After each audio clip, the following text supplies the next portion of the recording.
Welcome to Visual Radio. It's bright and early on Saturday morning, March 19th, 2011, and it's about 11:25 a.m., and my honored guest today is Steve Cataldo of the Nervous Eaters. Joe, thanks for having me on.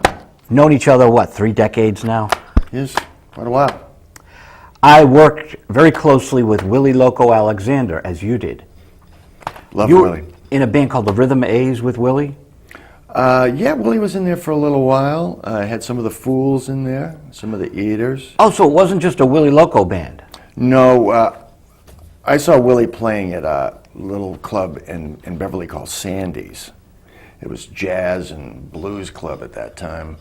And Sandy, not only did he collect money at the door, but he also ran the PA and everything from that his little corner at the door, and he introduced the bands and everything from there and everything.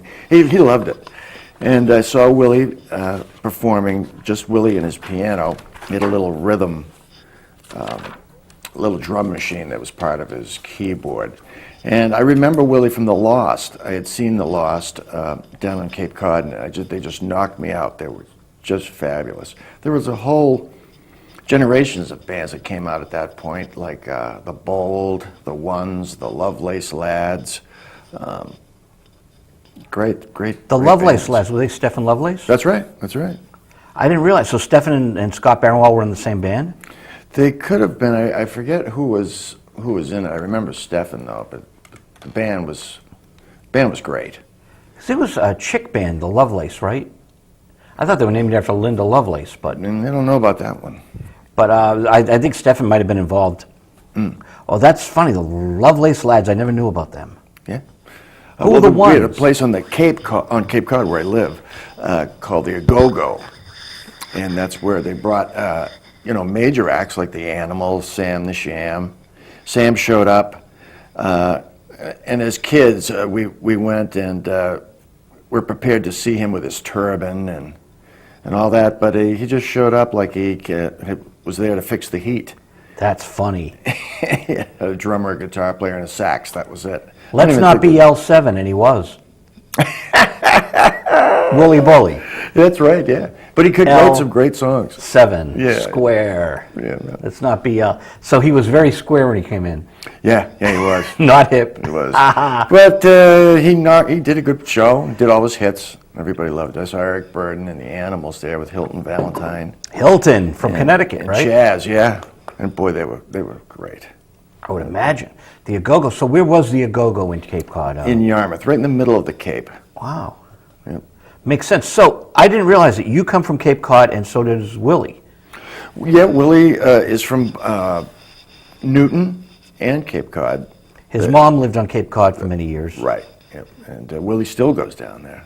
The old So Cape anyways, Cod. we saw Willie playing at Sandy's, and I remember him for The Lost, and I said, geez, Willie, did you ever think of putting a band together or having a band back you up? And we talked him into doing some shows with us. So we learned his repertoire, and we cut his first single. Massive? Yeah, which started a whole slew of bands doing it themselves. He is the fellow who told me where to get my records pressed. I launched my label thanks to Willie Loco. I mean, you're right. Yeah. There were these singles in Boston. It was Willie Loco. There was a nuclear power record, Karen Silkwood, a tribute to Karen Silkwood at the Harvard Coop. But Willie Loco was the king. The other records were kind of like folkies and which was cool. Yeah. But there was Willie Loco, like the first real new wave rocker to put a record out. Right. Yeah, it got reviewed and 75. People did acetates and demos, but nobody really thought of putting a record up. But Willie was right on it because he had been through it, and he was ahead of everybody. And I didn't realize it was the Rhythm A's. yeah, so we cut that record in somebody's living room, but it came out great. I mean, okay, you might not know this, but New Rose Records in Paris, I signed Willie in 1980, and we were with RCA Records at the time, so it was New Rose RCA, and I signed Willie, Solo Loco. And Don Rose from Eat Records wanted Willie, and we outbid him.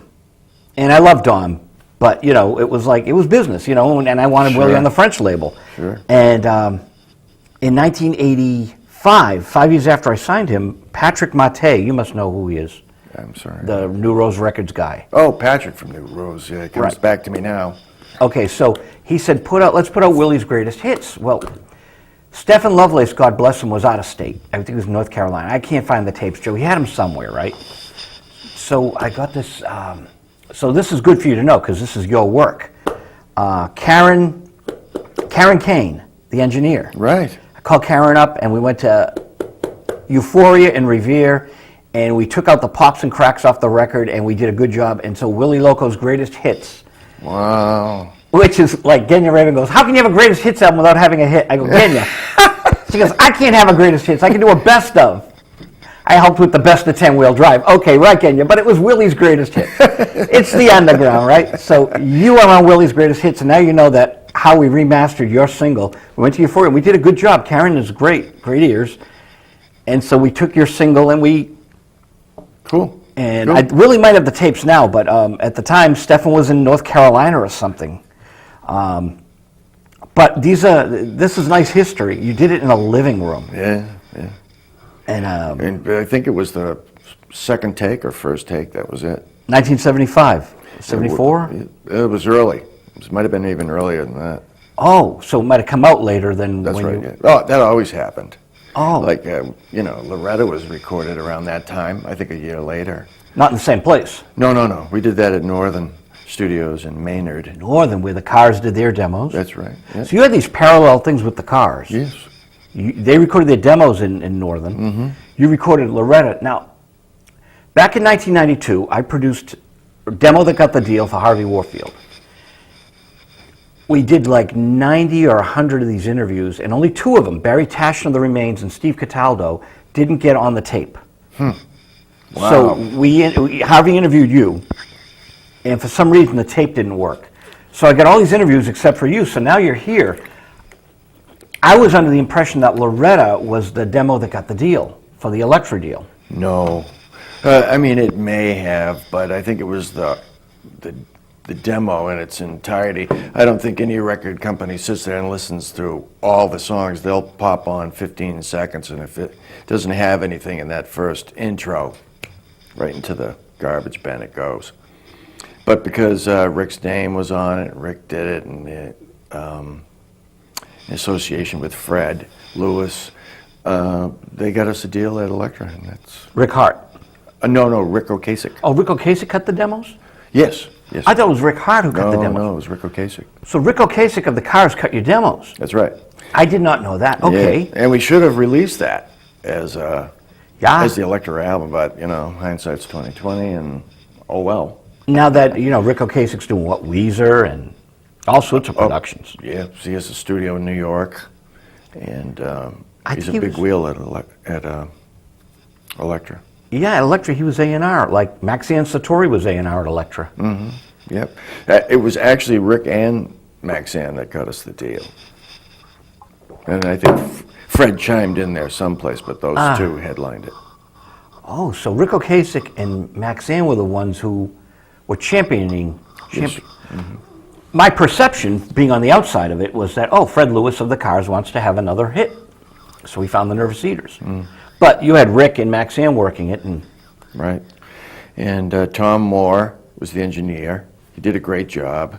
And I think we did 13 or 14 tunes. Whoa. I don't know where the master tapes are now, but a lot of people have called me trying to, reissue it or get their hands on it, or issue it, not reissue it, because it never saw the light of day. But you've got a cassette of the 13. Yeah, I do. Have you transferred it?